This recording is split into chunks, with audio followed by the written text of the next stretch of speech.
The 0-2 pitch, swing and a miss, struck him out. The Philadelphia Phillies are 2008 World Champions of Baseball. Good evening, everybody. Welcome back. Welcome back to an emergency pod. Ladies and gentlemen, I am joined tonight by half of the Phixated podcast that was right. Regz, Trea Turner's a Philly, baby. Whew. We've just been waiting. I just feel like we've just been waiting. And now that it's happened, I didn't like react how I thought I would. I was just like sitting there almost in stunned silence. Day one of the meetings, buddy. Yeah. Day one. The things that are running through my head about what this team could do, even with Bryce not in the lineup. I don't know. It's just, we're not used to. I mean, I think this is really Bryce Harper's doing. Bryce Harper is the first Philly that I can remember that free agent. I know Jim Thome came over and obviously hit a bunch of home runs, but those teams weren't good. Bryce has come and has changed how we think about free agents coming in. Mm-hmm. It's just wild. Mm-hmm. Like we said, they just came out with first and second team all Major League Baseball, and we have the second most players in our starting lineup. Yep. Of course the Astros have 4 of them, but they're the Astros, so that is what it is. But hey, when's the last time we've had one? And now there's 2 of them. Yep. So it's just crazy. What were your initial reactions, other than obviously everyone sort of knew that this was their first choice. They were going to go after him. Obviously the San Diego news came out that he had met twice with them. Right. Obviously we were not the only team going after Trea Turner.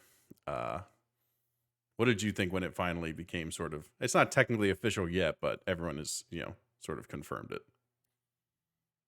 Yeah, I was kind of standing in our kitchen, and I got a message from Eric Kopp, and he was like, "Congratulations, you were right." And I didn't know if it was Judge to the Giants, Yeah. you know what I mean? So I Yeah. quickly jumped on Twitter, and the first tweet that I saw was Jeff Passan, and it said Phillies are in agreement with Trea Turner. And the retweet was the years and money, which we'll get to in a minute.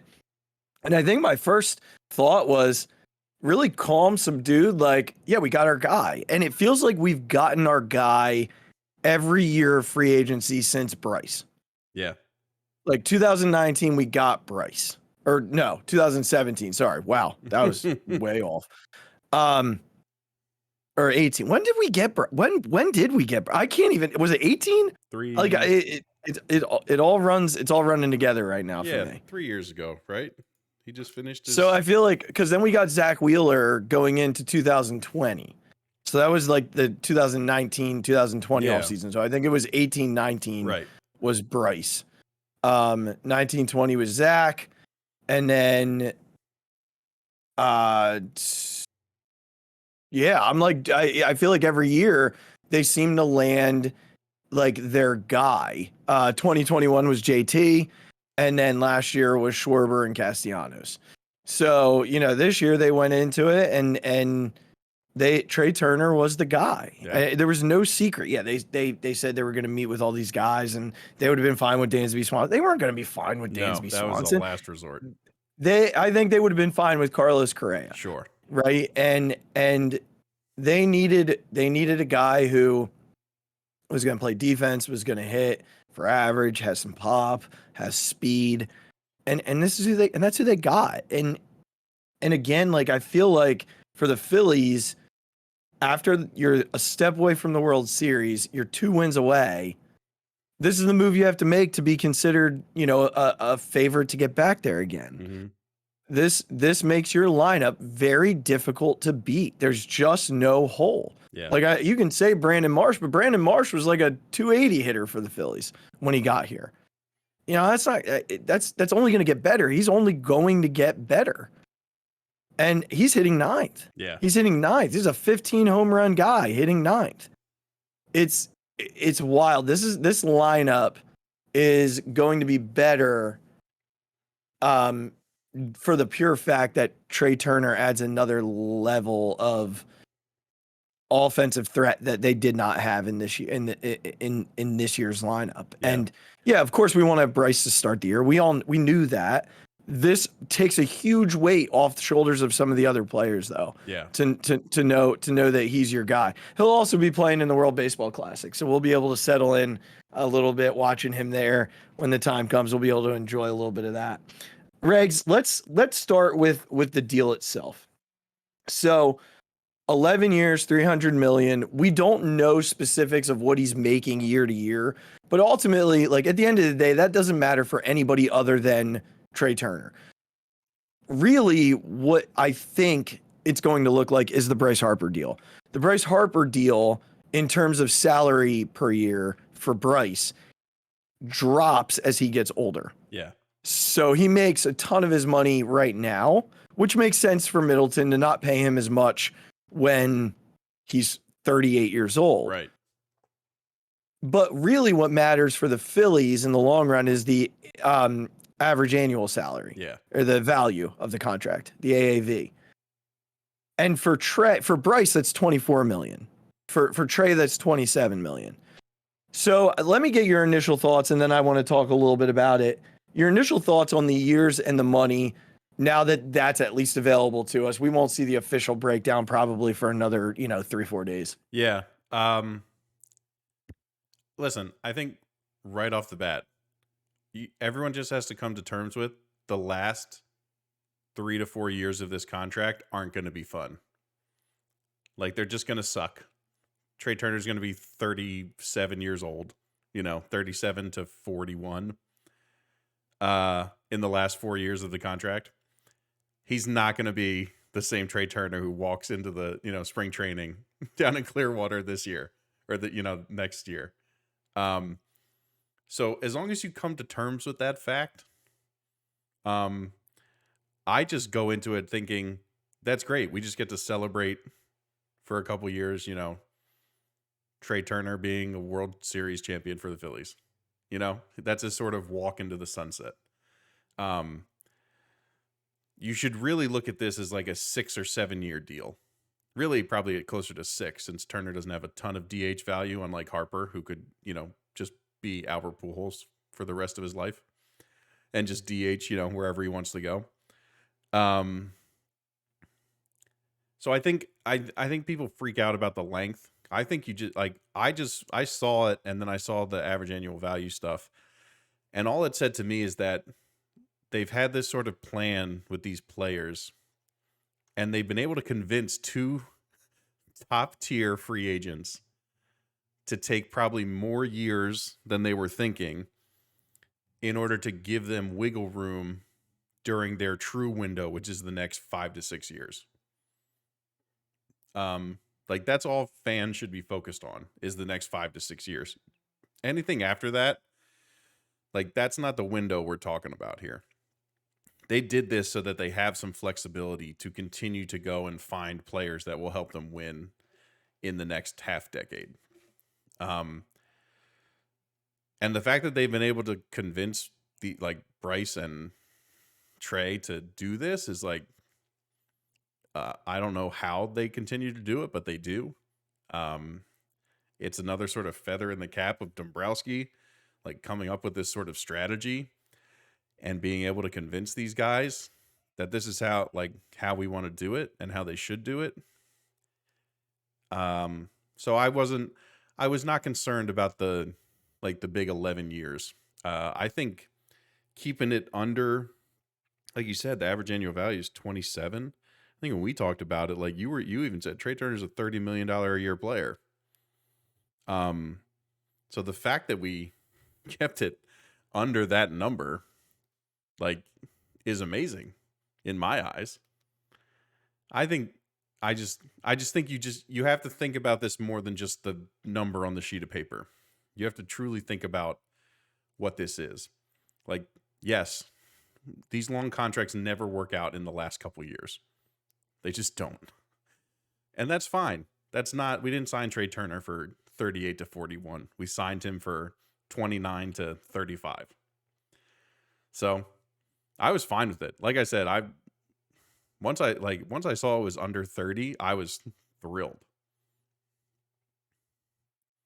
Yeah, I think people do get too caught up in the backside of a contract, right? We're a little scarred on that end because of what Ryan Howard's contract looked like, and what he played to at the end of his career.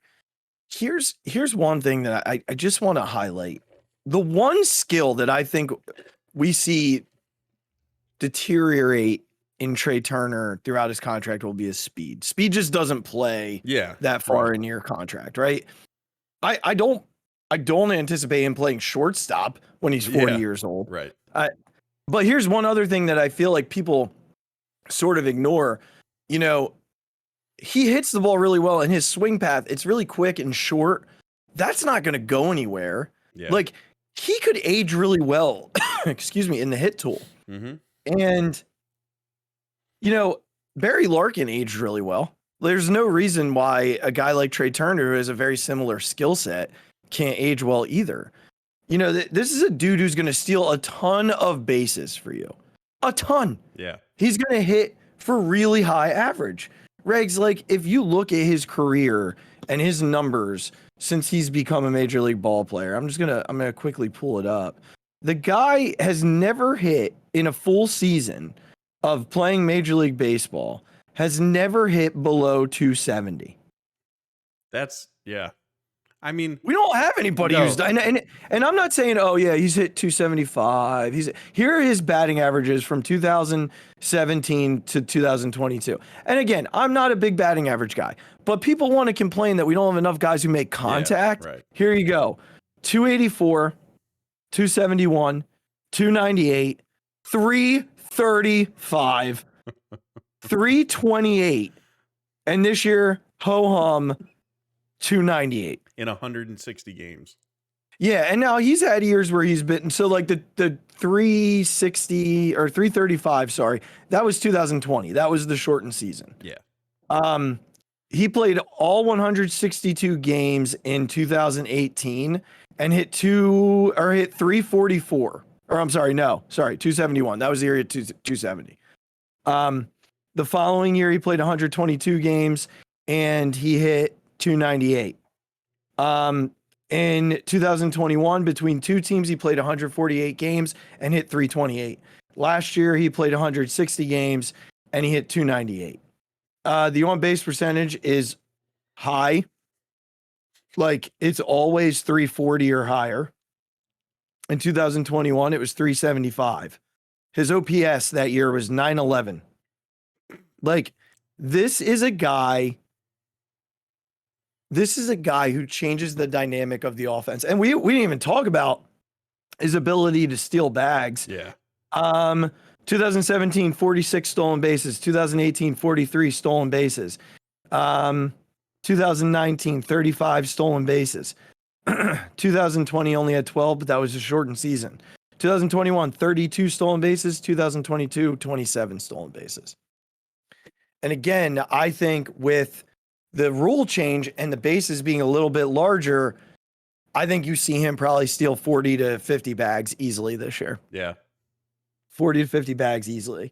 Regz, I think more than anything, this helps the roster because, again, people want to complain about the years.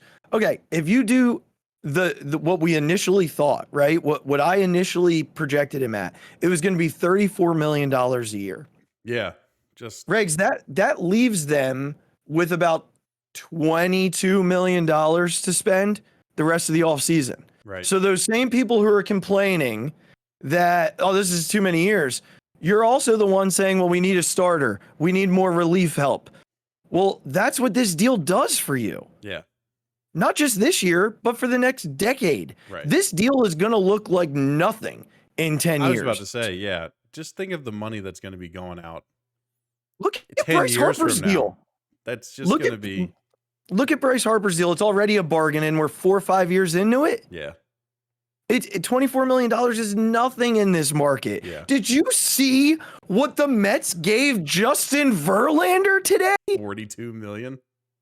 And I know it's a 2-year deal. I get that. 43.3. 43.3 with an option the last year that would be like a $38 million option. Like, sheesh. Again, like I know it's a short-term deal, but this deal will allow the Phillies to add multiple more. They have $40 million left after this. $40 million to spend. Yeah. Like close to. It's close to. But this certainly helps them to go out and be able to add relievers, to add a starter via free agency and still trade for one. Like there's so much there for them to still be able to do because they were able to make this length of a contract. Yeah. And also, sorry, go ahead. One more thing. Yeah. Something else to think about. Last year, at the start of the season, do you remember who the starting middle infield was? Or what they were? Well, yeah, it was. Do you remember who it was? Well, Didi at shortstop. Yeah. And Gene at second. Yeah. They made a combined $30 million together. Yeah. Bryson Stott and Trea Turner will make $27.5 million together. What does Bryson Stott make? Like $500,000? $700,000. Yeah, good for him. Yeah, like here's the thing. I understand that Trea's making but they're saving money from where they were last year in the middle infield. Right. Again, like look at the big picture of what this does organizationally. Yeah, and just look at the age difference and the hitting ability of those like compared to those middle infields. Yeah, so again, like when I saw 11 years, my initial thought was, ooh, that feels like a long time. He's going to be 40 when it's over. But I'm not worried about, 2030. Right. Like, and if you're worried about 2030, then you need to breathe a little bit because you're like, you need to have some fun now. We're a month out from being 2 games away from a World Series. So I'm really worried about next year right now. And we'll cross 2030 when we get there. Like what we need to be worried about is how we get back next year and the year after that. And like you said, 5 years from now, it's not about 11 years from now. It's not. They'll figure that out when they get there. Right. And if you're rebuilding at that point, you're rebuilding at that point. Someone said earlier, well, you're not going to get anything for an aging shortstop. Well, they got Zach Eflin for Jimmy Rollins. Yeah. So they very well could get something for an aging shortstop. That's not out of the question. Yeah. So like, breathe. This is a great deal. Trea Turner's a top 10 to 12 player in the game. He literally just made MLB first team. Like, what are we complaining about? Literally what just happened. If you're not excited about this deal, I want to check your pulse and make sure you're okay. And if you're angry about the deal, then I want to make sure that you I don't know, maybe I need to come give you a hug. I was about to say, I don't know maybe we can offer them a hug or something. What are you angry about? He's a top 10 player in baseball. Yeah. Stop. Yeah. Those people are what Philly, those people are what the nation thinks Phillies fans are. Like the people who just get irrationally angry at everything and can't just be happy about it. Real baseball fans can look past that and understand there's some nuance to this. It's not just about the 2 numbers that you see on the screen when it flashes at the bottom, of ESPN or whatever channel you're watching. I just want to quickly say, I think, and I'm sure we'll hear this from Trea Turner when we get his press conference and all that stuff, but the fact that we've been able to sign these free agents, and it sort of speaks to their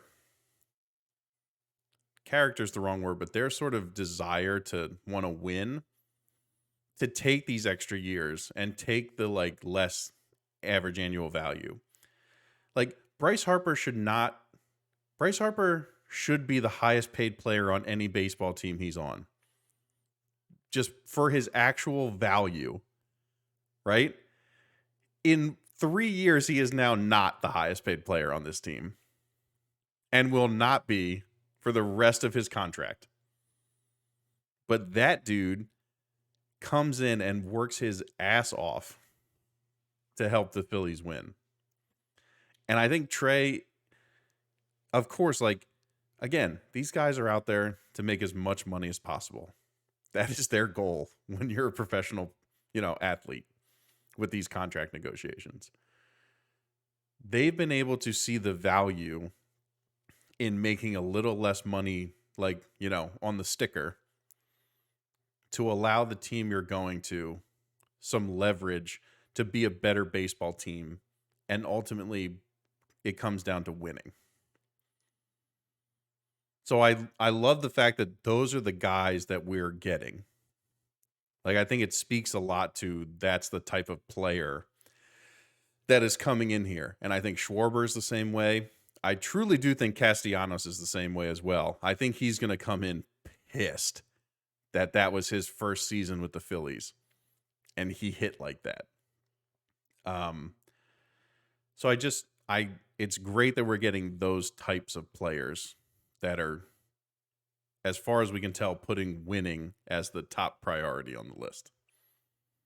Well, and I think one other, you mentioned Bryce, but Bryce is the reason for all of this. Yeah, you're absolutely right.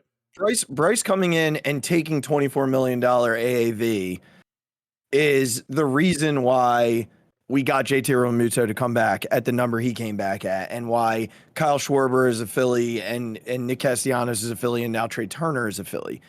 And maybe even why Kevin Long's the Phillies hitting coach. All of these things come off of the fact that Bryce Harper is a Philly and came here. It's sort of like the Jim Thome effect that you mentioned earlier. Jim Thome came, then David Bell came, and Kevin Millwood came, and then all these, he started free agency being cool here in Philadelphia and made that turn. And Bryce Harper did the same thing. Regz, there's a good chance that we see Trea Turner and Bryce Harper walk hand in hand into Cooperstown as Philadelphia Phillies in 15 years. And that would be really cool. Yeah, I can't wait for that. If they land a World Series or two along the way, which is very possible with the roster that this team's going to have. Again, you're basically adding Jimmy Rollins heavy mid-career, prime Jimmy Rollins, but a better average hitter with a little less pop. But that's who you're adding right now. Yeah. Like, that's the guy you're getting. The same swag, the same confidence, the same, a little less defense maybe. Oh, yeah, Jimmy was an unbelievable defender. But Jimmy was absolutely incredible. Yeah. And we're going to see stuff from Trea that's like, whoa, that's ridiculous. But he's certainly not Jimmy in that sense. But there's Jimmy in this. Like, this is the player. I said to you last year, they're just one dude short, and this is the dude. So real quickly, I want to go through. We joked beforehand about, like, what does this mean for the lineup? We got to do it now, right? Like, even though we're months away. Yep. But we decided that we were going to do when healthy, full healthy. So when Bryce gets back, what's this lineup going to look like? Because I think he's going to toy with it a little bit in spring training, and it could look very differently before Bryce gets back. Like, you could see Trea hitting third to start the year. Yeah, there's you a really million like things that could happen. Yeah, you could see something where Trea's hitting third to start the year because they don't have Bryce. They're going to do a lot of mix and match and figuring it out for the first month, 2 months or 3 months of the year. But when Bryce gets back in there at full health, we hope. What is the lineup? Full health, yes, is what we're saying. Yes. Full health, yes. Regz, what do you have the lineup being?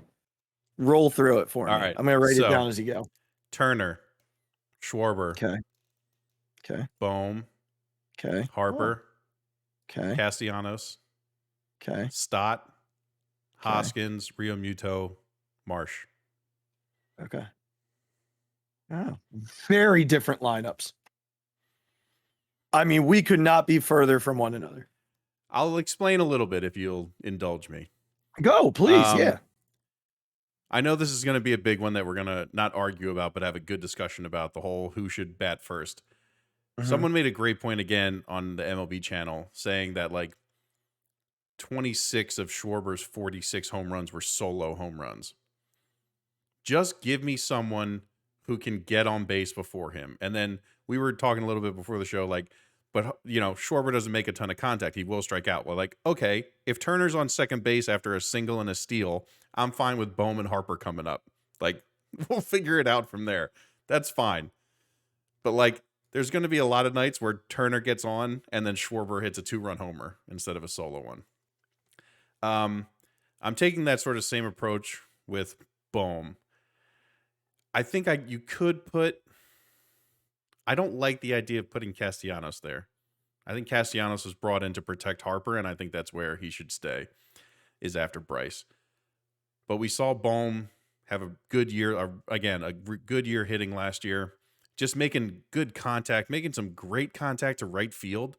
Like, really, like, just, I don't love the Yankees, but like Derek Jeter made a career of just letting the baseball almost get to the catcher's glove and hitting it to right field.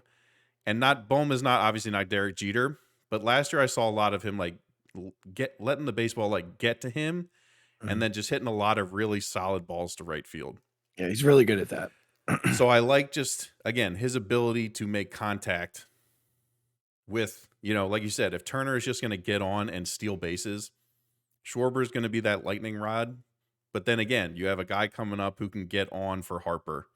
And that was the problem last year. Harper would come up with nobody on base, like almost all the time. So just give me a guy who I have some confidence in getting some contact there. Harper, obviously, in the cleanup spot. Castellanos back doing his job,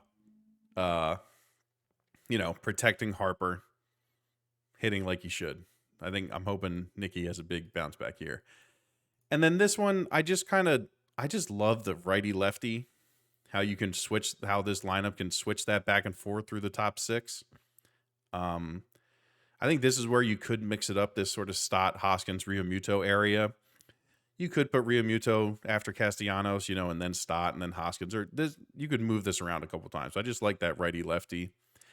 And then again, I think Marsh hitting 9th, someone to turn a lineup over. My biggest hope for Marsh is that here's where I kind of want to see Kevin Long be able to recognize that Marsh needs to be a contact hitter. Like, I know he's had a lot of trouble with strikeouts. And I think a lot of the times I get it, you could not be seeing the ball well and all that. It looks like he's kind of gotten over that part. He had some pretty good at bats and takes, like against the Padres. In that series, had some good at bats where he would just look at 4 balls, and not get too crazy. Again, he's susceptible to the high fastball, just like the whole team was. But that's something that you watch a lot of film, and hopefully that corrects itself a little bit. But I just want to see him get on base to turn the lineup over. Like, get on base for Turner and Schwarber coming up next. So that's my reasoning. Okay, I'm not mad at it. I can't wait for yours. So real quickly though, because this is awesome. I don't know who this guy is, Joe Sheehan.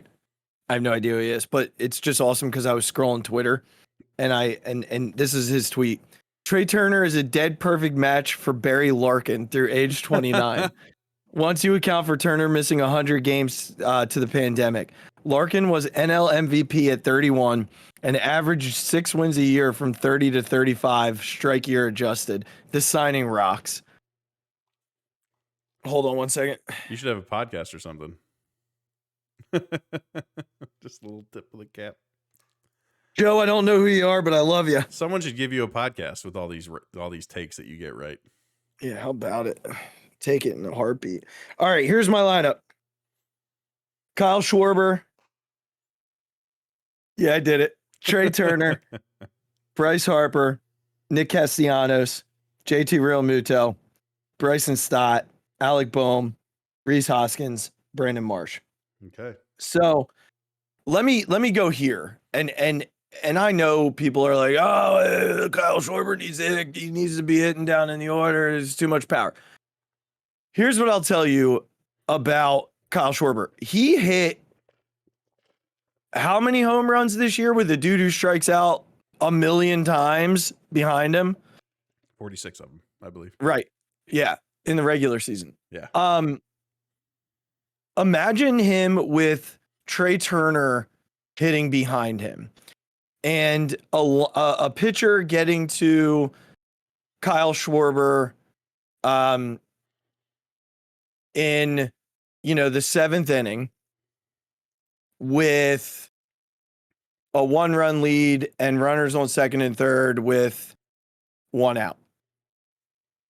This year, that was, we're putting Kyle Schwarber on. Yeah. Right? Yeah. Next year, with Trea Turner hitting behind him, that's like, we can't put him on because then we got to pitch Trea Turner, and Trea Turner's a tough enough out that if we don't get him, it's a huge inning because Bryce Harper's behind him. And now they're throwing Meatball Central to a dude who hits meatballs to the third deck of stadiums that don't have a third deck. I also love the idea, and I know what you said about the 26 of the 46 home runs being solo home runs. That's because he hit how many leadoff home runs this year? Yeah, sure. So, there's no guarantee that that's happening after the first batter, right? So, a lot of guys try and get that first pitch over the plate. Yep. They don't want to deal with getting behind the leadoff hitter. So Kyle Schwarber takes advantage of that. Mm-hmm. He's so feared that he immediately makes a pitcher think twice about doing that. He will take his walks. And if you have a guy like Trea Turner hitting behind him, that's a dude who sprays the ball all over the place. Now you got 2 guys on. For the reason that I put Bryce Harper third is because I want him hitting in the first inning. This is a dude who needs to be hitting in the first inning. And he didn't do that in the postseason. They didn't let him hit in the first inning. Mm-hmm. And I think that they did pay for that at times. And now with the 2 guys hitting first and second, you have a really good shot at Bryce Harper hitting with a runner on base. Yep. And in some cases, you have a good shot at Bryce Harper hitting with a runner on base after you already have a 1-0 lead. Yeah. All good points.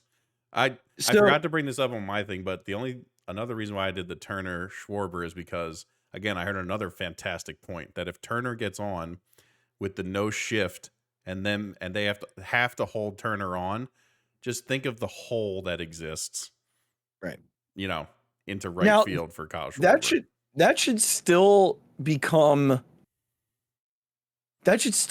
a possibility for him, because if Brandon Marsh turns into what we think he can at the bottom of the order, you still have perfectly fair point. Because you have speed, like Brandon Marsh can fly. Mm-hmm. So you have speed in front of him there too. Yep. I have Castellanos behind Harper because I think next year's Nick Castellanos year. I think we get 30 home run Nick back, closer to 300. I want to take some pressure off of JT. I like Bryson Stott hitting 6th because after you get through those first 5, you probably have a shot to kind of reset the lineup a little bit from time to time. So you have JT after Castellanos? Yeah, I haven't been in 5th. Yeah. And then Bryson resets the lineup there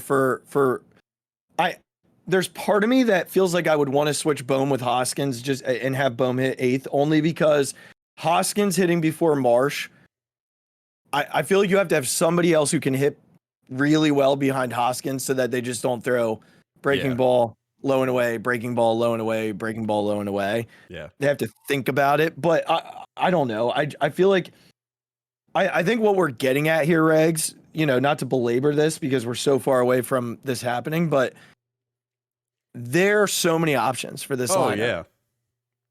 And they're all good options. There's no bad option. I mean, there's a chance that Bryson Stott takes a huge step forward next year, and he's hitting leadoff, and Trea Turner's hitting second, and Kyle Schwarber's hitting 4th or 5th, which is great. Then you got 2 dudes who fly at the top of the order, and Bryce can still hit 3rd, and you can have Cassie hitting 4th and Kyle's hitting 5th. Now think about that. If Stott takes a huge step forward, Stott, Turner, Bryce, Cassie, Schwarber, Real Muto. Yeah, that's nuts. Is there a better, tell me, is there a better? And then if you really want, Reese could hit 9th for all I care, because it's Bohm, Marsh, Reese. Yeah. That all depends on Stott becoming, the next level of Stott. But yeah, I don't know, man. There's so much ability to do so many things now that Trea Turner is a Philly. And I'm telling you, I will tell you this without a second thought, that Bryce Harper is already trying to figure out a way to get back in June. Yeah. Yep. Bryce Harper is trying to do everything he can to be hitting in this lineup in June. He doesn't want to wait till after the All-Star break. No. He wants to be on this. He wants to be on this roster in this lineup in June. And Bryce, we want it too. Of course. We want it too. Of course. But Regz, the fact that they did this on day one, I think it's exactly what you said earlier. It's that Dave wanted to know where he stood for the rest of this week. And obviously the meetings they had with him beforehand went well. I'm sure many of them involved Bryce Harper on a Zoom call or something, FaceTiming, whatever they were doing. Bryce was in the room, I bet, for a lot of this. And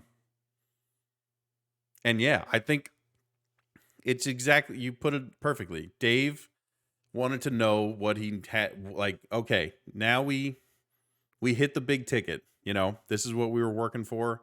He was number one on the board. We got him. Now we go to work. Now we go to work because now we know where we stand.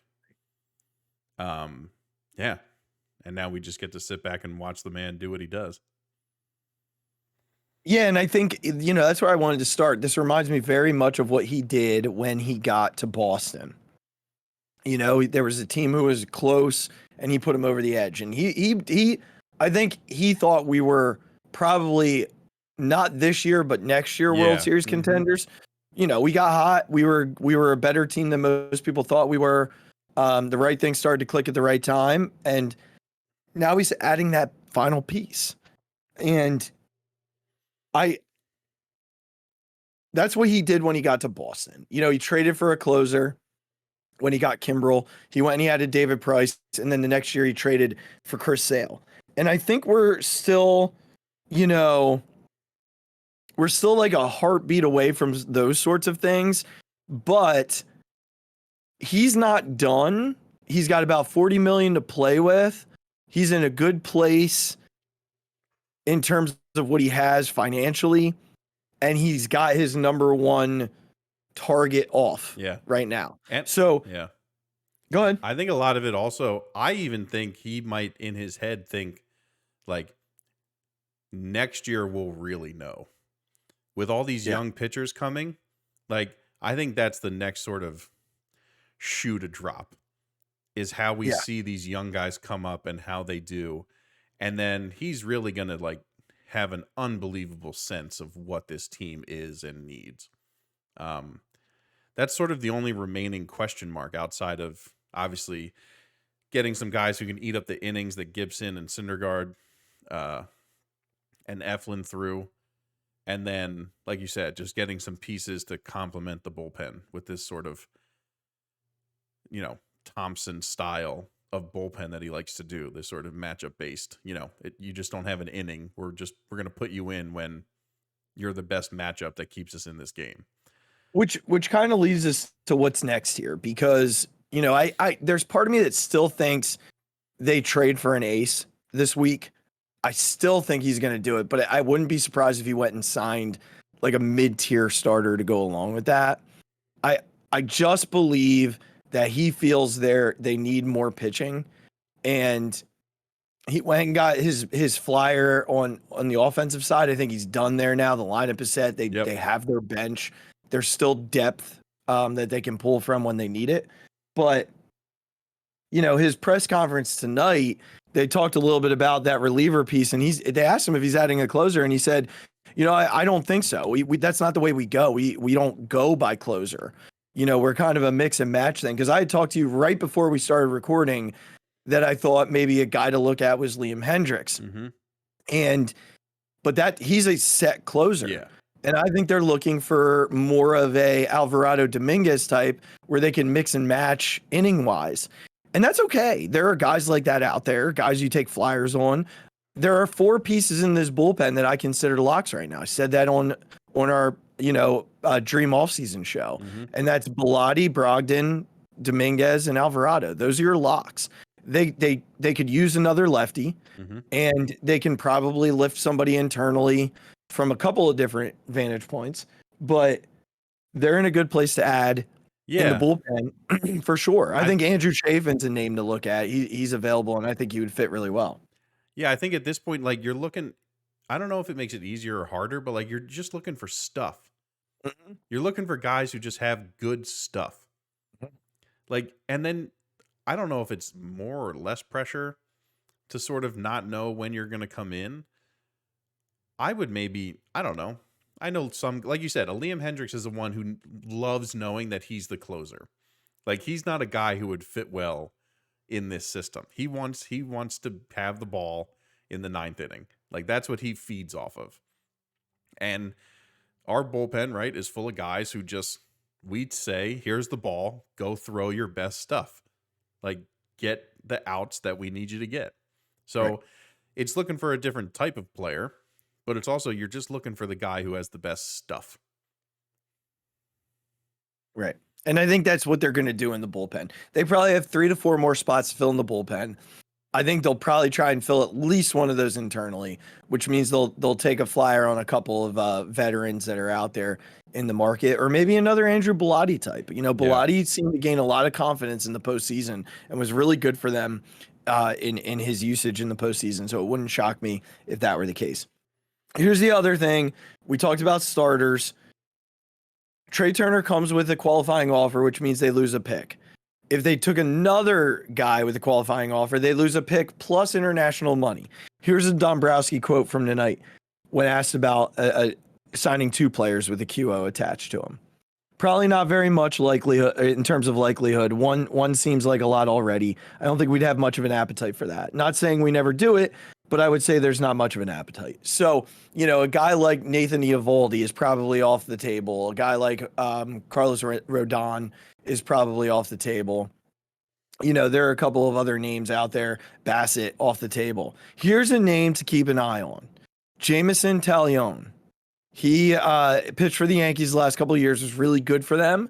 You know, middle of the rotation starter, pitched really well, gave up some homers here and there, but doesn't walk a lot of guys. He's a strike thrower and will eat a ton of innings for you. Had Tommy John a few years back when he was in Pittsburgh, and has been really good since then. So, you know, a really solid guy that they're going to need because they gave up like 400 innings by losing the guys they lost.